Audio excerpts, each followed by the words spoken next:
el proceso penal, se debe acreditar con las pruebas traídas al sumario, traídas al expediente, si se tiene que dar una sentencia acogiendo la tesis del accionante o denegando la pérdida de investidura de mi prohijado. Es así como esta independencia no solo pues permite que una persona sea sancionada desde el punto de vista penal y desde el punto de vista administrativo sancionador no constituya non bis in idem, sino también que no exista esa prejudicialidad de la que entiende respetuosamente este defensor quiere sustentar su petición el señor procurador. En segundo lugar, y lo que sí considero que se debe hacer al analizar o al proponer qué decisión debe adoptar la sala en este asunto, es mirar cuál es la temática que nos encara o que nos plantea este proceso, la cual es analizar las causales por las que se pide la pérdida de investidura de mi prohijado, mirar los requisitos que ha planteado la normatividad, el estamento jurídico vigente y la jurisprudencia, cuáles son los requisitos para acceder o no a esta causal, y analizar si dentro del expediente, si dentro del plenario, se encuentran o no ellos acreditados. En este sentido, honorables consejeros, se plantea esta defensa, en primer lugar, analizar cuáles son esos requisitos que debemos analizar como partes procesales para manifestar o para proponer respetuosamente la decisión que consideramos debe ser tomada en este proceso. La causal de tráfico de influencias por la que de manera primigenia se está adelantando este procedimiento en contra de mi prohijado tiene su consagración legal en el numeral quinto del artículo 183 de la Constitución Nacional, que establece, de pronto sin riqueza descriptiva, lo siguiente: los congresistas perderán su investidura por, numeral quinto, por tráfico de influencias debidamente comprobado. Asimismo, se desarrolla de una manera que este defensor considera nuevamente pobre desde el punto de vista descriptivo, en el artículo 296, numeral 5 de la Ley Quinta de 1992, la cual prescribe la pérdida de investidura se produce por, numeral 5, por tráfico de influencias debidamente comprobadas. Más allá de tener que manifestar que este tipo de descripciones de pronto calan o confrontan un poco con los principios de debido proceso y de certeza de la tipificación de las causales en punto a un derecho administrativo sancionador, esto hace o ha permitido que las características y los requisitos para acceder a una pérdida de investidura por esta causal no se hayan contempladas en la ley, sino hayan sido descritas o hayan sido desarrolladas por la jurisprudencia del Honorable Consejo de Estado. Es así como en un primer momento el Consejo de Estado determina que se tiene que acoger o tiene que ser muy cercana la descripción de esta causal a la descripción típica de parecido, de igual nombre que se encuentra en el derecho penal, pero en algún momento se cambia esta tesis que esgrimió el Consejo de Estado, justamente amparada en lo que dije en un principio, esto es la independencia entre estas dos ramas del derecho, y considera que debe ser la jurisprudencia del Consejo de Estado la que autónomamente determine cuáles son las características que esta causal debe contener. Es así como me permito citar entonces la sentencia del consejero ponente Reinaldo Chavarro Buriticá del 8 de agosto del 2001, radicado AC 10966, en la que se manifiesta: la causal de tráfico de influencias presupone anteponer la investidura de congresista ante un servidor público, quien bajo tal influjo psicológico realiza una actividad que no adelantaría de no ser por la calidad de quien lo solicita. Consiste en una relación de doble envío, en donde el congresista, gracias a la investidura que posee, crea en el destinatario de su influencia la decisión a realizar por él solicitada. Entonces, es así como la sala plena del contencioso administrativo, al fijar cuáles son estas características, ya en este párrafo, a través de esa definición, podemos colegir que son las siguientes. En primer lugar, que la persona que ejerza influencia ostente la calidad de congresista. En segundo lugar, que se invoque esa calidad o condición ante un servidor público sin tener en ningún momento consideración de la jerarquía de estos dos funcionarios, que se reciba, haga, dar o prometer para sí o para un tercero dinero o dádiva con las salvedades o excepciones contempladas en la Ley Quinta de 1992, que se anteponga la investidura con el fin de obtener beneficio de un servidor público en asunto que éste encuentre conociendo o vaya de conocer, y se ha puntualizado, en primer lugar, lo que ya había manifestado, no importa que sea de menor o igual jerarquía, y en segundo, que va a haber un influjo psicológico, que la determinación que esta persona tome, la persona con la que se están traficando influencias tome, se haga por la investidura de el sujeto activo como congresista. Elemento que ha recalcado la jurisprudencia de la siguiente manera, y me permito citar: en estos términos, la Sala Plena también ha sostenido que dentro de los requisitos exigidos por la jurisprudencia para que se estructure el tráfico de influencias se destaca el influjo psicológico, que deriva de la calidad de congresista. Se puede ejercer sobre la persona que va a realizar la actividad que se pretende. Quien influye ejerce predominio o fuerza moral, valiéndose de su poder, superioridad o fuerza dominante. Es así como este defensor, honorables consejeros, quiere hacer énfasis o pedirles muy respetuosamente que se valore si se cumplen dos de estos requisitos. En primer lugar, el tercero que mencioné, que es que se reciba, haga, dar o prometer para sí o para un tercero dinero dávila, y el segundo, ese influjo psicológico por el que esa persona o esas personas que dice en la queja y que se ha debatido aquí fueron influenciadas y tomaron ciertas decisiones, se hizo por ese influjo psicológico o, sin ánimo especulativo, por algún otro tipo de consideración. Entonces, en primer lugar, considera este defensor, y se permite solicitarles de manera muy respetuosa, sea así valorado, no se cumple con que se recibió, se haga, dar o prometer para sí o por un tercero dinero dádiva, porque las actuaciones que desenvolvió mi prohijado, el señor Bernardo Miguel Elías Vial, no se hicieron en pro de conseguir estas dádivas, estos dineros para sí o para un tercero, sino se hicieron en pro de los fines que envuelven el desarrollo de su investidura como congresista, esto es, el interés general, y no se hizo, por ende, dentro de esta específica tipificación para favor suyo para un tercero, sino en favor de un bien común. En segundo lugar, el influjo psicológico, les pido respetuosamente, honorables consejeros, se ha valorado y se ha tenido en cuenta que no se acredita dentro del sumario que las determinaciones que hayan tomado esas personas, esos sujetos pasivos de la conducta, se hayan dado por la superioridad que enmarcaba el señor Bernardo Miguel Elías Vidal. Se tiene acreditado, son personas de alto rango, de alta jerarquía dentro de la administración, que cotidianamente tenían relaciones o se relacionaban con funcionarios de esta índole, y por lo tanto se tiene que valorar qué tanto fuerza moral, qué tanta fuerza ética mi prohijado pudo causarles, y si de ahí deviene o no deviene las decisiones que ellos tomaron. En ausencia de estos dos requisitos, considera respetuosamente este defensor, no se hallan, ya no por simplemente manifestar que de pronto penalmente hay una condena, no hay una condena, sino convocándonos o fijando nuestro análisis estrictamente al ordenamiento administrativo sancionador, no se cumplen los requisitos que la jurisprudencia ha expuesto para determinar o tomar una decisión en pro de la pérdida de investidura de mi prohijado, y elevo de manera respetuosa estas consideraciones a la sala. No siendo más, agradezco el tiempo que me fue otorgado y dejo así sentado y escorrido el traslado que me fue otorgado. Muchas gracias. Se concede el uso de la palabra al acusado Plinio Edilberto Olano Becerra. Muchas gracias, honorable consejero doctor Jaime Enrique Rodríguez Navas, presidente de esta Sala Especial de Pérdida de Investidura. Y quiero presentar un respetuoso saludo también a los honorables magistrados que conforman la sala, al doctor Osvaldo Giraldo, al doctor Gabriel Balbuena y al doctor Alberto Yepes. Yo venía preparado para a ustedes poder explicarles en corto tiempo un poco los hechos de la demanda, y la verdad tengo que hacer un esfuerzo de estructurar en poco tiempo, y le pido a Dios que me ilumine en eso,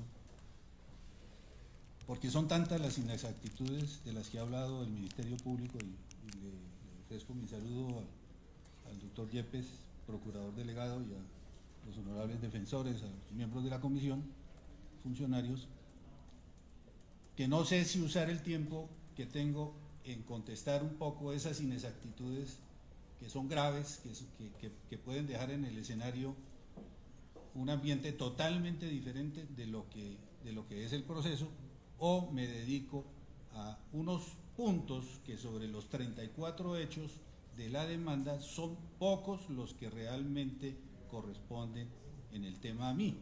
¿Por qué? Porque los dos temas no son coexistentes, no tienen conexidad. Y eso no lo dijo tampoco el señor procurador. Lo que ocurrió, por un lado, con el doctor Bernardo Elías es muy diferente a lo que ocurrió conmigo.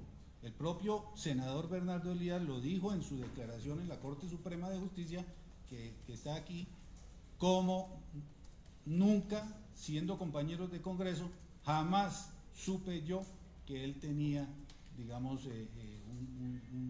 un escenario de diálogo con la gente de Odebrecht, ni tampoco él lo supo del lado mío. Entonces, no sé si rogarles a ustedes que se diera un espacio adicional de los 20 minutos que tenemos los dos para yo explicar un poco, digamos, esta es la única oportunidad que yo tengo de explicarles a ustedes un poco sobre esas inexactitudes que están haciendo y están cogiendo cada vez más forma por lo que se dice en los periódicos, por lo que se dice y no por lo que está totalmente escrito, porque yo no vengo aquí a decir nada diferente a lo que está en el proceso, digamos, penal que lleva la Corte Suprema de Justicia.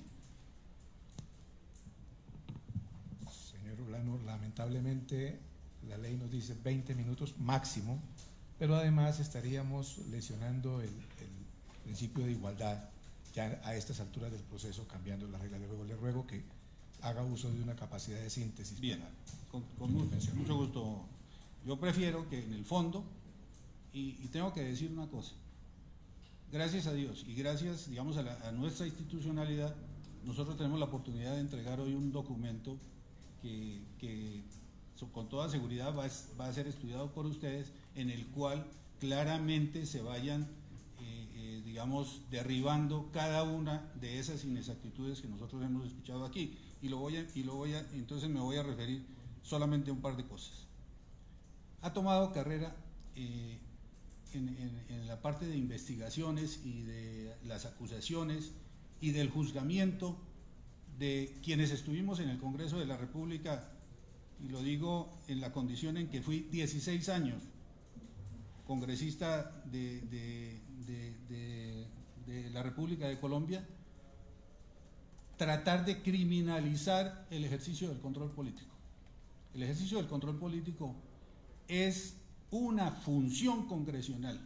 Y yo les quiero confesar a ustedes, honorables magistrados, lo ejercí desde el primer día que estuve en el Congreso de la República, lo ejercí durante 16 años.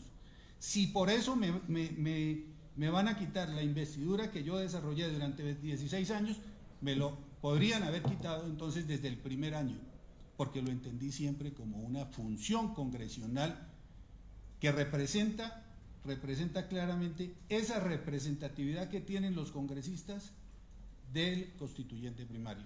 Nosotros tenemos dos funciones principales: la construcción legislativa y el ejercicio del control político. Entonces, esa afirmación de que mediante el ablandamiento del control político a los funcionarios públicos cercena completamente la función de control político. El control político claramente es y advierte la posibilidad de que el congresista haga críticas, haga observaciones, diga lo que está. Yo traje aquí, honorables magistrados, una copia exacta del único debate de control político al que se refiere la acusación, los hechos, y yo se las quiero dejar aquí para que en su leal saber y entender ustedes puedan apreciar si una intervención o 3 intervenciones como las que yo hice ese día en un debate que nada tenía que ver con el proceso de Odebrecht, en el que nunca se mencionó a Odebrecht, jamás se habló del proceso de evaluación de Odebrecht, pueda considerarse como un mecanismo de presión ante un funcionario público. Por el contrario, el propio funcionario público en las declaraciones ante la Corte Suprema de Justicia fue claro en afirmar que él jamás se sintió presionado para tomar la decisión que tomó. Por el contrario, él observaba que había supuestamente una campaña exterior, que nada tenía que ver Olano con esa campaña. Lo dice, ahí está escrito en las declaraciones del doctor García Morales. Y en segundo término, para cortar el tiempo, el tráfico de influencias. Aquí hay dos temas que yo les rogaría a ustedes que pudieran analizar dentro del escrito que nosotros vamos a presentar. Uno se llama la adjudicación del proceso, en el que intervino el entonces viceministro Gabriel García Morales, que ha dicho con claridad por qué y cómo se alió con Odebrecht para aceptar un soborno y actuar de esa manera. Y también lo ha dicho con toda claridad, y ojalá que el Ministerio Público lo pudiera leer y lo pudiera en alguna forma decir, que Olano jamás conversó con él sobre ese proceso. Se ha tomado también de corrido el hecho de que, según el doctor García Morales, el señor director de Odebrecht le dijo que él se encargaba, que tranquilo, que él se encargaba de controlar a Olano, y que como yo no me volví a encontrar con él, entonces pues eso funcionó. Honorables magistrados, el debate fue el 25 de noviembre del año 2009. El Congreso de la República termina el 16 de diciembre. Nos fuimos al receso legislativo hasta el 15 de marzo. Entre el 25 de noviembre y el 15 de marzo, el señor viceministro dejó de ser director del INCO y dejó de ser viceministro. ¿Dónde me lo debería yo haber vuelto a encontrar? Y no es cierto lo que está ahí afirmado. Si se hace bien la investigación, y eso lo tenemos para presentar en la Corte Suprema de Justicia, a los 8 días de ese debate, yo le reclamé también duramente al ministro de Transporte, porque el señor viceministro no había cumplido con el compromiso que había adquirido el propio 25 de entregar un listado de los evaluadores de ese proceso. Y el otro tema en el cual se podría haber intervenido o mostrado, digamos, la capacidad de influenciar es en el proceso de adición de ese contrato con la ruta Ocaña-Gamarra. Ha sido muy claro. En ese punto, el señor Luis Fernando Andrade ha salido ante las autoridades y ante los medios a explicar claramente por qué, cómo, dónde y cuándo tomó la decisión de adicionar eso, y autorizado por quién. Y es muy claro, y ahí está en el escrito que yo les voy a mencionar, 2 o 3 veces en la declaración del señor Luis Fernando Andrade frente a la Corte Suprema de Justicia, en decir: yo no tenía una buena relación con Plinio Olano.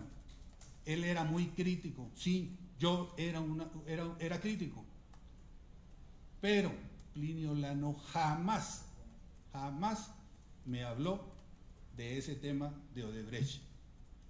Y por último, porque claro, también está la imputación de la indebida destinación de dineros. ¿Quién otorgaba el dinero? ¿Quién entregaba el dinero? ¿Quién era el sobornador? Era Odebrecht. Y Odebrecht fue quien denunció a quienes había sobornado. Sin la actuación, sin la presencia de mi defensa, honorables magistrados, en un proceso del doctor Bernardo Elías, la Corte Suprema y la Procuraduría, que aquí yo cito de esas declaraciones,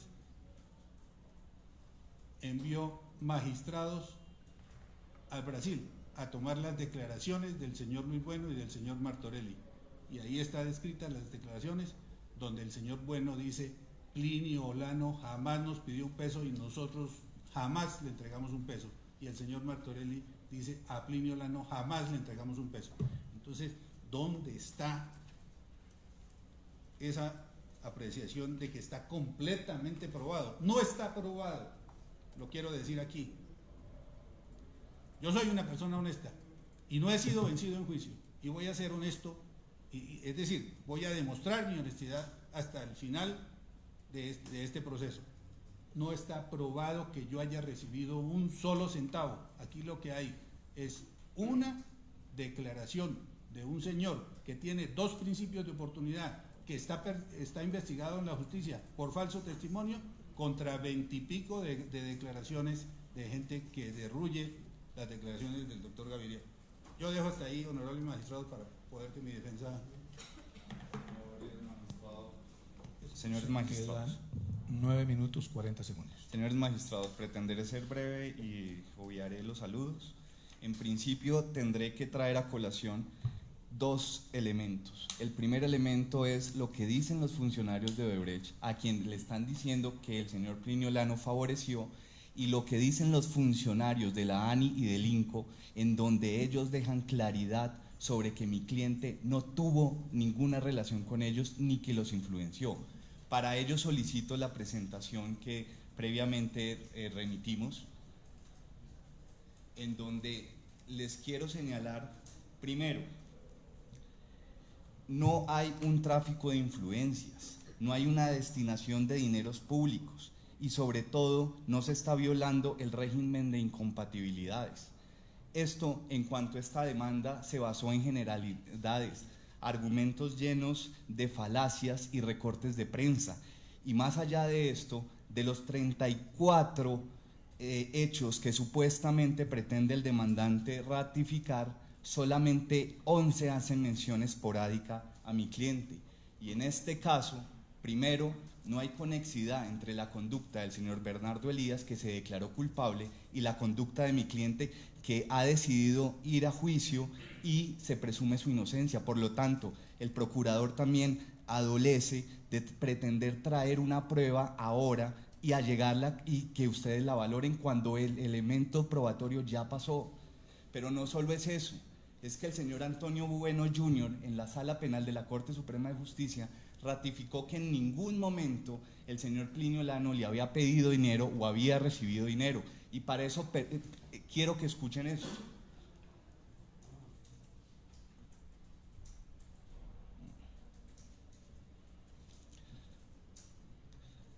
Su señoría anterior. No, ese es Antonio Bueno, el anterior. Siguiente. Ahí.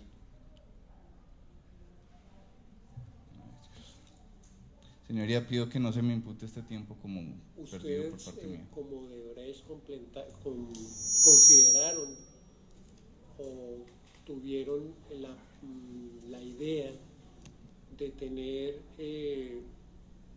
personas políticas allegadas a ustedes que les ayudaran para efectos de que se les adjudicara el contrato del Ruta del Sol de alguna manera? No, señor. Vea, doctor, yo dije hace un poquito, yo voy a repetir y no pasa nada. Yo estoy a las órdenes. Yo tenía muy claro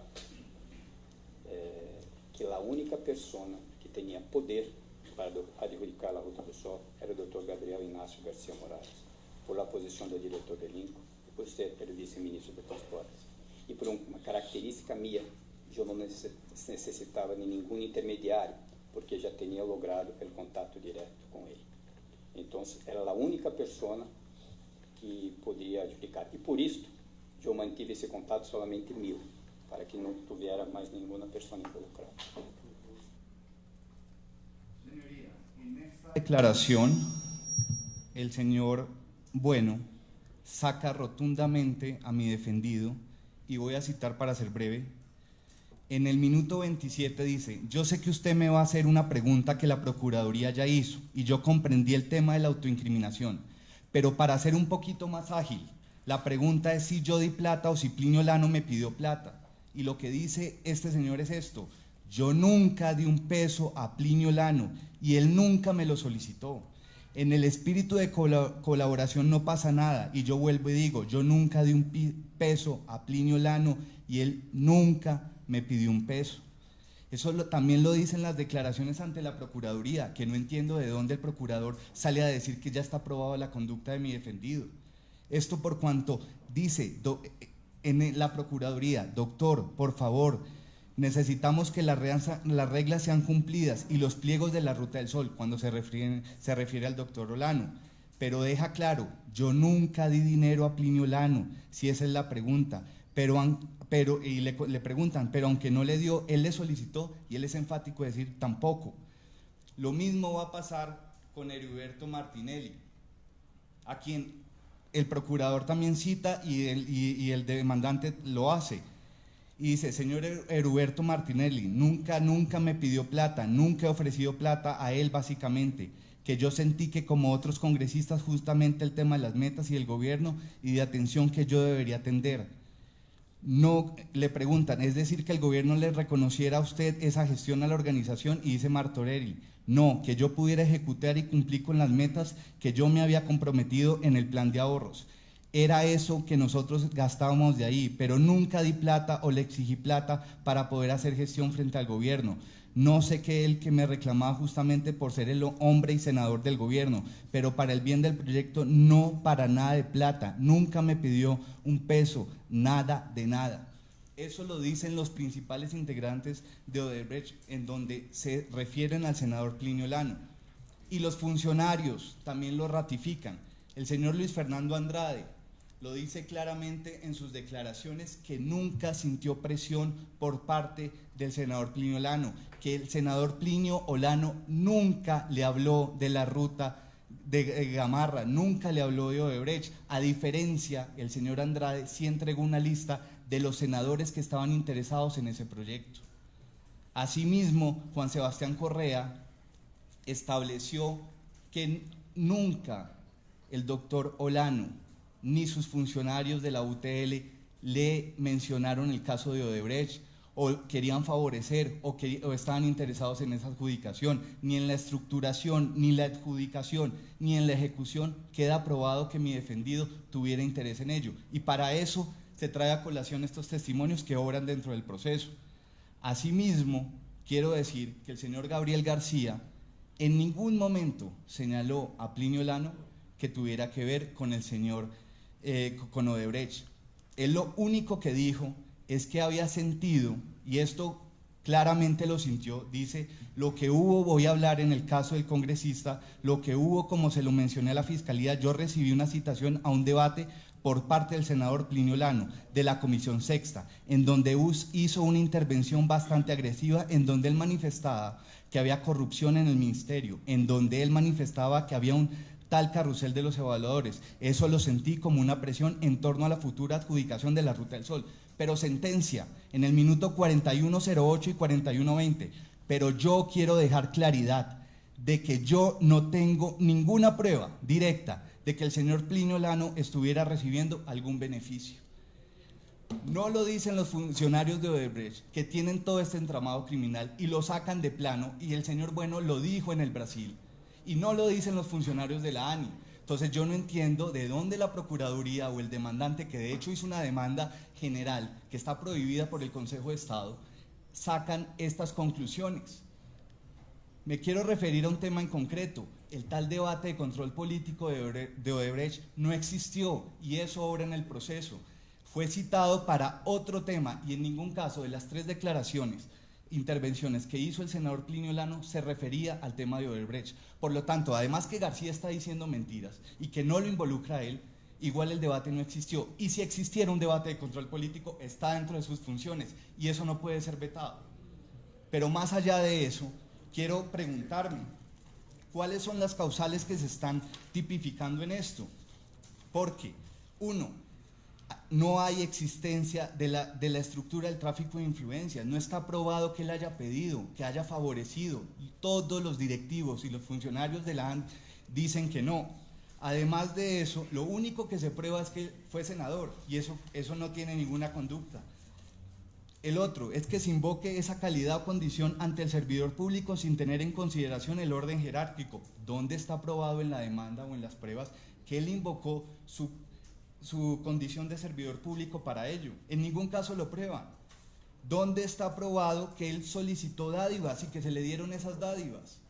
Por el contrario, Bueno y Martorelli, que tienen que ver con todo este entramado criminal, dicen que no le dieron, que no tenía nada que ver. Y respecto al tema de la Procuraduría, el señor Otto Bula lo dice perfectamente, que no tiene nada que ver, que él no conoce esto, y eso lo hizo casi, le dicen, la primera pregunta sería, esto lo hizo en la Señor Corte... apoderado, se le ha agotado el tiempo, va a tener 1 minuto para reponer las dificultades técnicas que tuvimos. Ok, el señor Otto Bula le dice, la primera pregunta sería, ¿cómo usted gestionó la parte que nos dice de Odebrecht? Si usted conoció directa y personalmente al doctor Plinio Lano y le dice, ¿a usted le consta? Le dice, no, señor, no lo conozco. Después le pregunta, ¿a usted le consta que, señor Otto, directa y personalmente, que Plinio Lano haya hecho gestiones a favor de Odebrecht? Y dice, no, señor. En conclusión, primero, tráfico de influencias no se configura. Indebida destinación de dineros públicos no se va a configurar jamás, porque primero no era ordenador del gasto y segundo no era de la mesa directiva, y aparte de eso, por conducta pasiva tampoco influenció en el tema del presupuesto. Y en el tema de en el último, que ya tiene que ver en el último, que tiene que ver con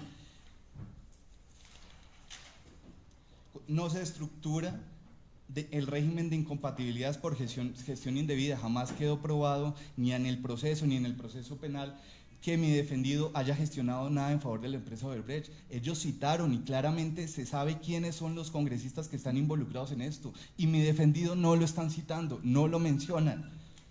Y quiero dejar claro eso. Los directivos de Odebrecht en Sao Paulo, Brasil, dijeron que el doctor Plinio Lano no tenía nada que ver, que ellos nunca le dieron plata, que ellos no le ofrecieron dinero y él no gestionó absolutamente nada para esa empresa. Gracias, señoría. Bueno, como director de esta audiencia me permito reiterar a las partes que pueden presentar resumen escrito de su intervención, y como quiera que están concluidas las intervenciones, les ruego al señor secretario general dar lectura al acta de la audiencia. Sí, señor ponente. República de Colombia, Consejo de Estado, Sala de lo Contencioso Administrativo, Sala Especial de Decisión de Pérdida de Investidura número 17, Audiencia Pública número 9. En Bogotá, Distrito Capital, a los 3 días del mes de septiembre de 2018, siendo las 3 de la tarde, se reunieron los integrantes de la Sala Especial de Decisión de Pérdida de Investidura número 17 bajo la dirección de su presidente, doctor Jaime Enrique Rodríguez Nava, con la asistencia de los demás miembros que la integran, doctores Osvaldo Giraldo López, Gabriel Balbuena Hernández y Alberto Yepes Barreiro. Se excusa de asistir el doctor Julio Roberto Pizar Rodríguez. El señor presidente, doctor Jaime Enrique Rodríguez Navas, declara abierta la audiencia pública dentro del expediente número 11-001-15-000-2018-00316-00, solicitud de pérdida de investidura de los excongresistas Bernardo Miguel Elías Vidal y Plinio Edilberto Lano Becerra. A continuación, solicita al secretario general informar sobre la asistencia de las partes. El señor secretario informa que se encuentran presentes en el recinto de la sala el señor procurador primero delegado ante el Consejo de Estado, doctor Nicolás Yepes Barreiro Corrales, el demandado Plinio Edilberto Lano Becerra. Además informa que el solicitante Pablo Busto Sánchez allegó memorial mediante el cual se excusa de asistir a la presente audiencia, e indica que hasta este momento no se han hecho presentes el demandado Bernardo Miguel Elías Vidal y su apoderado el doctor Luis Carlos Torregrosa Díaz Granados. Advierte que el doctor Luis Andrés González Rivera, abogado suplente de Bernardo Miguel Elías Vidal, acaba de ingresar al recinto y procede a verificar su identificación. A continuación, el señor presidente informa a las partes que disponen de un término de 20 minutos cada uno para su intervención, según lo establecido en el artículo 12 de la Ley 1881-2018, y les recuerda que al concluir pueden entregar un resumen escrito del mismo.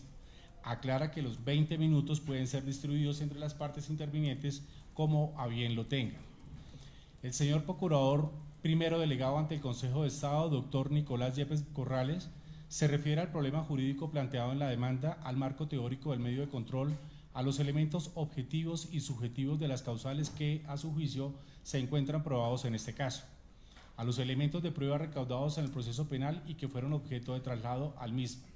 Tras hacer un análisis probatorio, jurídico y jurisprudencial del caso concreto, solicita se acceda a las pretensiones de la demanda, en tanto se demostró que los congresistas demandados incurrieron en las causales previstas en el artículo 183 de la Constitución Política, al comprobarse que la actividad desplegada por los demandados atentó contra la moralidad y el patrimonio público. Solicitud de pérdida de investidura. Solicita la pérdida de investidura para ambos congresistas por hallar probada las causales. Allega resumen escrito en su intervención en 191 folios útiles. El apoderado suplente del demandado Bernardo Miguel Elías Vidal, doctor Luis Andrés González Rivera, se refiere a la intervención del señor procurador en relación con la decisión penal que se profirió en contra de su prohijado, pues considera que es importante establecer una diferencia entre el régimen sancionatorio penal y el disciplinario. Solicita que el análisis se haga a partir de las causales invocadas en la demanda y a continuación hace mención a los elementos que configuran cada una de las causales de pérdida de investidura invocadas, así como a la jurisprudencia que sobre el particular ha venido señalando esta corporación para concluir, previo examen de los mismos, que no se configuran los supuestos para despojar de su investidura a su representado. No allega escrito de su intervención. El senador Plinio Edilberto Olano Becerra señala que existen algunas inexactitudes en la presentación que hace el señor procurador, pues considera que la situación de los demandados es diferente. Solicita ampliación del término a efectos de explicar su particular situación. El señor ponente pone de presente que la ley establece un término y le sugiere hacer uso de su poder de síntesis. El demandado Olano Becerra se refiere a su trayectoria como congresista de la República y a algunas situaciones particulares que rodearon el caso de Odebrecht, así como a las investigaciones que se han adelantado en otras instancias en relación con este mismo caso, en donde afirma que las pruebas no lo vinculan, pues siempre ha demostrado su honestidad.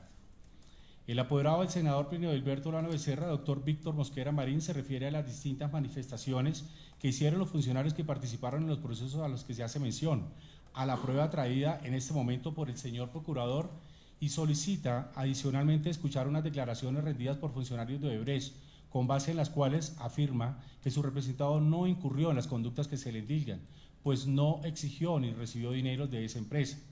Igual conclusión considera puede obtenerse de los demás declarantes. De otra parte, hace mención al control político que se hizo sobre el particular, así como los elementos que configuran la causal y estima que no están probadas en este caso. Allega un resumen escrito de su intervención en 41 folios útiles y un CD. Las anteriores intervenciones fueron grabadas en su integridad y el CD-ROM hace parte de la presente acta, la cual será incorporada al expediente de la referencia. Señor ponente, está leída el acta. Leída el acta, se pregunta al señor agente del Ministerio Público si tiene alguna observación sobre el particular. Ninguna, señoría, estoy conforme, gracias. Señor apoderado de Bernardo Elías Vidal. Ninguna, honorable consejero. Señor apoderado de Plinio Edilberto Olano. Su señoría, no solamente que diga que no recibió dineros, sino también que no favoreció a esa empresa. Señor Olano Becerra. En estas condiciones se aprueba el acta y se levanta la audiencia. Muchas gracias por su colaboración. Le ruego